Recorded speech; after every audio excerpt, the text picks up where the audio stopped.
नमस्कार विद्यार्थी मित्रांनो, अभ्यास सलट या आपल्या यूट्यूब चॅनलवरती आपलं स्वागत आहे. तर विद्यार्थी मित्रांनो, आज आपण पाहणार आहोत 11 ते 16 जुलै 2026च्या अत्यंत महत्त्वाच्या चालू घडामोडी.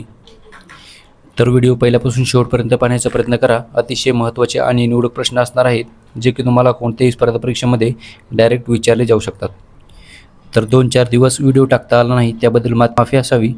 उद्यापासून दररोज वेळेवरती तुम्हाला व्हिडिओ पाहायला भेटेल. तर चला बघूयात आपण. पहिला प्रश्न आहे बघा. प्रश्न क्रमांक 1 आहे, 36वी नाटो शिखर परिषद 2026चे आयोजन कोणत्या देशात करण्यात आले आहे? तर बघा, महत्त्वाचा प्रश्न आहे. जी 36व्या क्रमांकाची नाटो शिखर परिषद 2026 म्हणजेच या वर्षीची, याचे आयोजन करण्यात आले आहे बघा तुर्की या देशामध्ये. ऑप्शन नंबर ए याचं उत्तर आहे बघा. नाटो याचा लॉंग फॉर्म आहे बघा, नॉर्थ अटलांटिक ट्रीटी ऑर्गनायझेशन. तर बघा, याची नुकतीच जे आयोजन आहे ते तुर्की या देशामध्ये झाले आहे. चला बघूयात आपण. बघा, 36वी नाटो शिखर परिषद ही तुर्की या देशामधील अंकारा येथे जुलै 2026मध्ये आयोजित करण्यात आली होती.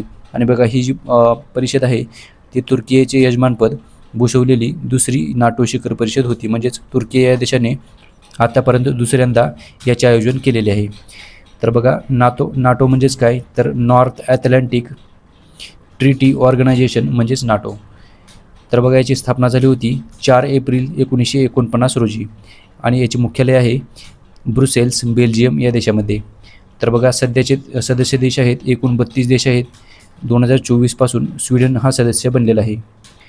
तर चला पुढचा प्रश्न बघूयात आपण. बघा, प्रश्न क्रमांक 2 आहे, विम्बल्डन 2026 महिला एकेरी विजेतेपद कोणी जिंकले आहे? तर बघा, याचं उत्तर असणार आहे ऑप्शन नंबर ए म्हणजेच बघा लिंडा नोवोस्का.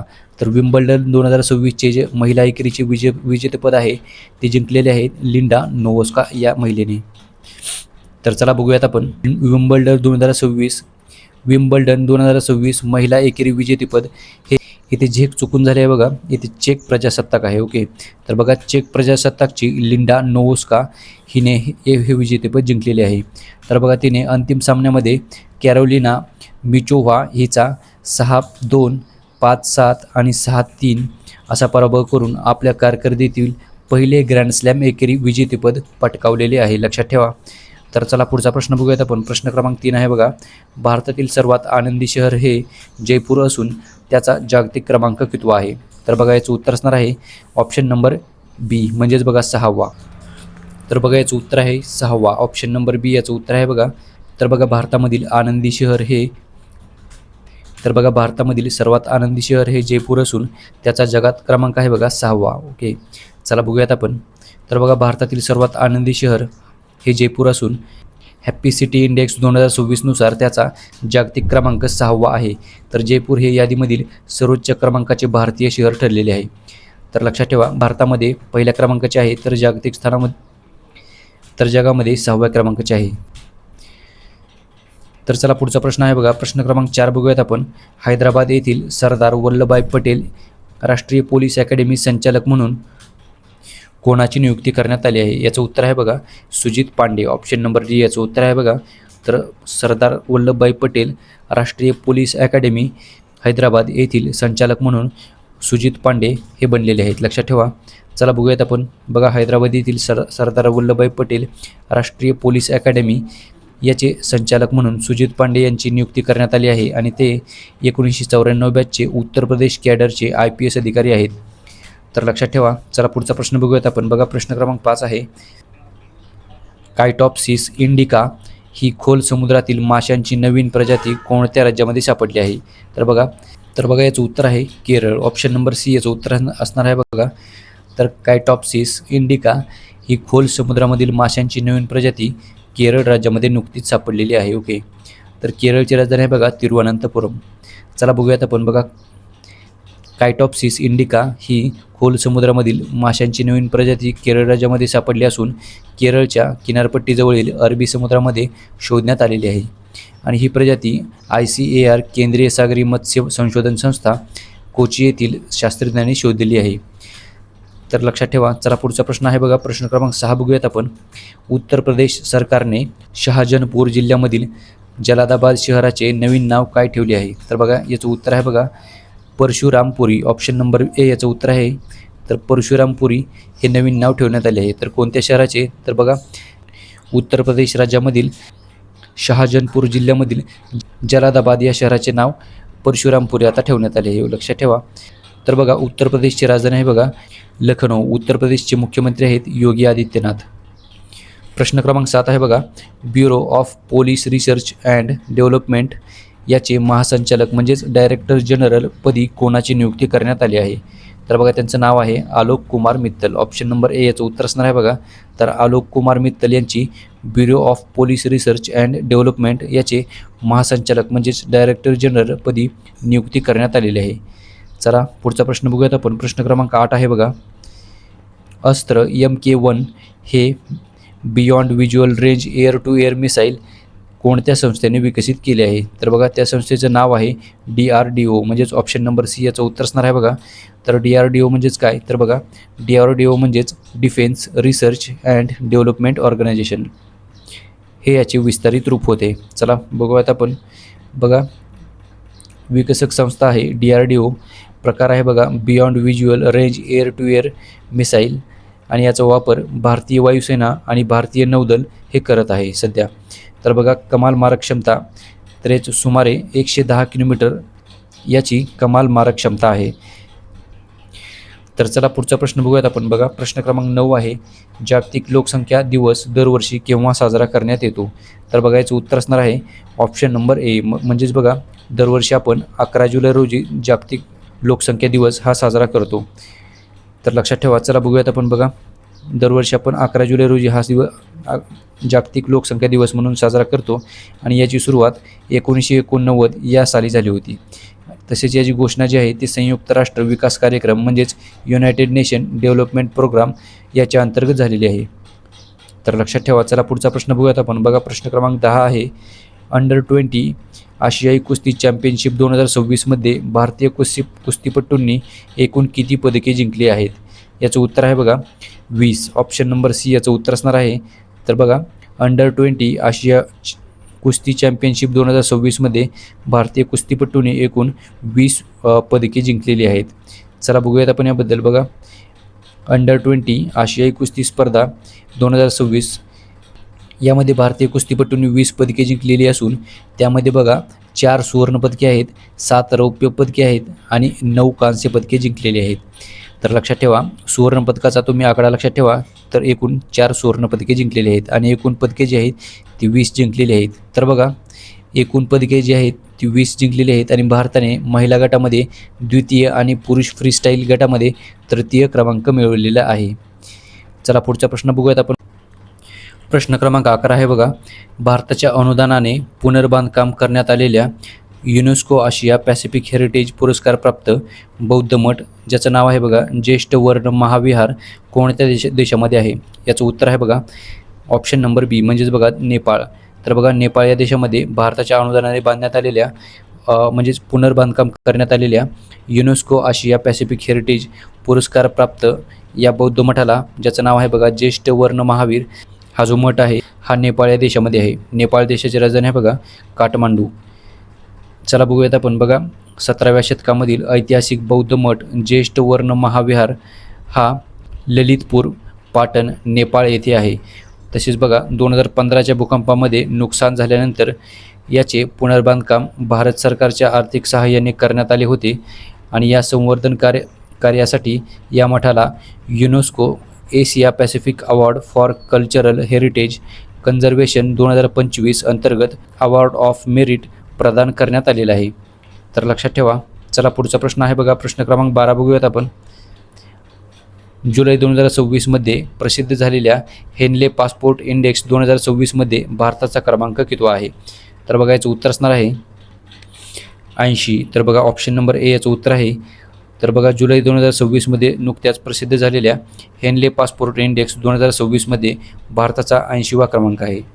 तर बघा जुलै 2026 मध्ये प्रसिद्ध झालेल्या हेनले पासपोर्ट इंडेक्समध्ये भारताचा क्रमांक 80वा आहे. तर बघा मे 2026 मध्ये भारत हा 78व्या क्रमांकावर होता. तर या ताज्या अहवालामध्ये तो आता 56व्या गतिशीलता गुणांकासह 80व्या क्रमांकावर घसरलेला आहे. लक्षात ठेवा. चला बघूयात आपण पुढचा प्रश्न. प्रश्न क्रमांक 13 आहे बघा, जैवविविधता वारसा स्थळ म्हणून घोषित झालेले बोरजुली पाणथळ क्षेत्र कोणत्या राज्यामध्ये आहे? तर बघा महत्त्वाचा प्रश्न आहे. याचं उत्तर आहे बघा ऑप्शन नंबर सी म्हणजेच बघा आसाम. तर आसाम राज्यामध्ये जैवविविधता वारसा नुकतेच घोषित झालेले बोरजुली पाणथळ क्षेत्र जे आहे ते आसाम राज्यामध्ये आहे. आसामची राजधानी आहे बघा दिसपूर. तर बघा बोरजुली हे पाणथळ क्षेत्र म्हणजेच बघा हे जे वेटलँड आहे ते आसाम राज्यामधील सोनितपूर या जिल्ह्यामध्ये आहे. तसेच बघा जुलै 2026मध्ये याला जैवविविधता वारसा स्थळ म्हणजेच बायोडायव्हर्सिटी हेरिटेज साईट म्हणून घोषित करण्यात आलेले आहे. तर चला पुढचा प्रश्न आहे बघा प्रश्न क्रमांक 14 बघूयात आपण. भारतातील पहिले ग्रीनफील्ड इंटिग्रेटेड रिफायनरी कम पेट्रोलियम कॉम्प्लेक्सचे उद्घाटन कोणत्या राज्यामध्ये करण्यात आले आहे? याचं उत्तर आहे बघा राजस्थान. ऑप्शन नंबर ए याचं उत्तर असणार आहे. तर राजस्थानमध्ये या प्रकल्पाचे उद्घाटन झालेले आहे. चला बघूयात आपण बघा भारतामधील पहिले ग्रीनफील्ड इंटिग्रेटेड रिफायनरी कम पेट्रोकेमिकल्स कॉम्प्लेक्स राजस्थानमधील बालोतरा जिल्ह्यामधील पचपदरा येथे उद्घाटन करण्यात आलेले आहे आणि याचे उद्घाटन पंतप्रधान नरेंद्र मोदी यांनी जुलै 2026मध्ये केलेले आहे. तर लक्षात ठेवा. चला पुढचा प्रश्न आहे बघा प्रश्न क्रमांक 15 बघूयात आपण. केरळच्या आन्सी ओझन या लांब उडीपट्टूने महिलांच्या लांब उडीचा 22 वर्षे जुना विक्रम मोडून किती लांब उडी टाकली आहे? याचं उत्तर आहे बघा ऑप्शन नंबर ए याचं उत्तर असणार आहे बघा तर 6.88 मीटर एवढी उडी मारून केरळच्या आन्सी ओझन या लांब उडीपट्टूने महिलांच्या लांब उडीचा 22 वर्षे जुना विक्रम मोडलेला आहे. चला बघूयात आपण बघा केरळची आन्सी ओझन या खेळाडूने या महिलांच्या लांब उडीमध्ये 22 वर्ष जुना जो विक्रम होता तो मोडीत काढलेला आहे आणि 6.88 मीटर उडी मारलेली आहे. तर बघा या कामगिरीमुळे तिने अंजू बॉबी जॉर्ज यांचा 6.83 मीटरचा 22 वर्षापासून कायम असलेला राष्ट्रीय विक्रम मागे टाकलेला आहे. तर लक्षात ठेवा. चला पुढचा प्रश्न बघूयात आपण बघा प्रश्न क्रमांक 16 आहे. 2026च्या FIVB महिला व्हॉलीबॉल विश्व चॅम्पियनचे आयोजन कोणत्या देशांनी केले आहे? याचं उत्तर आहे ऑप्शन नंबर सी म्हणजेच बघा ए आणि बी. तर पोलंड आणि नेदरलँड या दोन देशांनी 2026च्या FIVB महिला व्हॉलीबॉल विश्व चॅम्पियनचे आयोजन केलेले आहे. चला बघूयात आपण बघा 2026च्या FIVB महिला व्हॉलीबॉल विश्वचषक या स्पर्धेचे विजेतेपद जे जिंकलेले आहे बघा ते इटली या देशाने जिंकलेले आहे. इटलीच्या संघाने जिंकलेले आहे आणि हा इटलीचा या स्पर्धेमधील दुसरा विश्वविजेतेपद आहे. चला पुढचा प्रश्न बघूयात आपण बघा प्रश्न क्रमांक 17 आहे. भारताच्या पहिल्या मेड इन इंडिया एक्झिम म्हणजेच आयात निर्यात शिपिंग कंटेनरचे उद्घाटन कोठे करण्यात आले आहे? तर याचं उत्तर आहे बघा ऑप्शन नंबर डी म्हणजेच उत्तर प्रदेश. तर बघा भारतातील पहिल्या मेड इन इंडिया एक्झिम म्हणजेच आयात निर्यात शिपिंग कंटेनरचे उद्घाटन जे आहे ते उत्तर प्रदेश राज्यामध्ये करण्यात आलेले आहे. तर बघा दादरी उत्तर प्रदेश येथे भारताच्या पहिल्या मेड इन इंडिया एक्झिम म्हणजेच काय तर आयात निर्यात शिपिंग कंटेनरचे उद्घाटन करण्यात आलेले आहे आणि हा जो कार्यक्रम आहे तो Maersk Concor inland container depot Dadri येथे केंद्रीय बंदरे जहाजबांधणी व जलमार्ग मंत्री सर्बानंद सोनोवाल यांच्या हस्ते झालेला आहे. तर लक्षात ठेवा. चला पुढचा प्रश्न आहे बघा प्रश्न क्रमांक 18 बघूयात आपण. भारताने कोणत्या हेलिपोर्टवरती हेलिकॉप्टर संचालनासाठी पहिल्या private point in space instrument approach प्रोसिजरला मंजुरी दिलेली आहे? तर याचं उत्तर आहे बघा ऑप्शन नंबर ए म्हणजेच बघा उंदवली हेलिपोर्ट आंध्र प्रदेश. तर बघा आंध्र प्रदेश या राज्यामधील उंदवली हेलिपोर्टला ही मंजुरी मिळालेली आहे. चला बघूयात आपण बघा उंडवली हेलिपोर्ट आंध्र प्रदेश येथे भारताने हेलिकॉप्टर संचालनासाठी देशामधील पहिल्या private point in space instrument approach procedure याला मंजुरी दिलेली आहे. तर बघा ही जी प्रणाली आहे ती AAI याने विकसित केली असून DGCAने मंजुरी दिलेली आहे. तर लक्षात ठेवा. चला पुढचा प्रश्न आहे बघा प्रश्न क्रमांक 19 आहे. प्रश्न क्रमांक 19 आहे बघा कोणत्या राज्य सरकारने संगीत क्षेत्रामधील ज्येष्ठ कलाकारांसाठी स्वरसाम्राज्ञी आशा भोसले संगीत जीवन गौरव पुरस्कार सुरू करण्याची घोषणा केलेली आहे? तर बघा तर राज्याचं नाव आहे महाराष्ट्र. तर आपल्या महाराष्ट्राने स्वरसाम्राज्ञी आशा भोसले संगीत जीवन गौरव पुरस्कार सुरू करण्याची घोषणा केलेली आहे. चला बघूयात आपण बघा महाराष्ट्राची राजधानी आहे बघा मुंबई. महाराष्ट्राचे मुख्यमंत्री आहेत देवेंद्र फडणवीस. महाराष्ट्राची उपराजधानी आहे नागपूर. तर महाराष्ट्राचे राज्यपाल आहेत बघा जिष्णुदेव वर्मा. तर ही अतिरिक्त माहिती लक्षात ठेवा.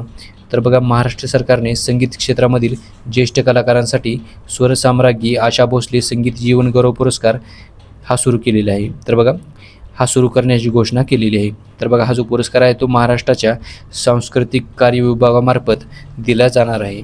चला पुढचा प्रश्न बघूयात आपण. बघा प्रश्न क्रमांक 20 आहे, जागतिक मलाला दिवस दरवर्षी केव्हा साजरा केला जातो? याचं उत्तर आहे बघा 12 जुलै, म्हणजेच ऑप्शन नंबर बी याचं उत्तर असणार आहे. तर दरवर्षी आपण जागतिक मलाला दिवस हा 12 जुलै रोजी साजरा करतो. चला बघूयात आपण. बघा जागतिक मलाला दिवस म्हणजेच इंटरनॅशनल मलाला डे हा दरवर्षी आपण 12 जुलै रोजी साजरा करतो. आणि हा दिवस नोबेल शांतता पुरस्कार विजेती तरुण सामाजिक कार्यकर्त्या मलाला युसुफझई हिच्या वाढदिवसानिमित्त पाळला जातो. तर बघा मलाला युसुफझई या पाकिस्तान या देशाच्या आहेत. तर बघा याची जी घोषणा आहे ती संयुक्त राष्ट्रसंघाने म्हणजेच युनायटेड नेशनने मुलींच्या शिक्षणाचा अधिकार आणि हक्कांच्या स्मरणार्थ हा दिवस घोषित केलेला आहे. तर बघा याचा उद्देश आहे जगभरामध्ये महिला व बालकांच्या शिक्षणाविषयी जागरूकता निर्माण करणे हा याचा मुख्य उद्देश आहे. तर लक्षात ठेवा. तर विद्यार्थी मित्रांनो, आजच्या व्हिडिओमध्ये जे मागच्या दिवसांचे चालू घडामोडीचे प्रश्न राहिले होते ते सर्व आपण कंप्लीट केलेले आहेत. तर भेटूयात आपण उद्या. धन्यवाद.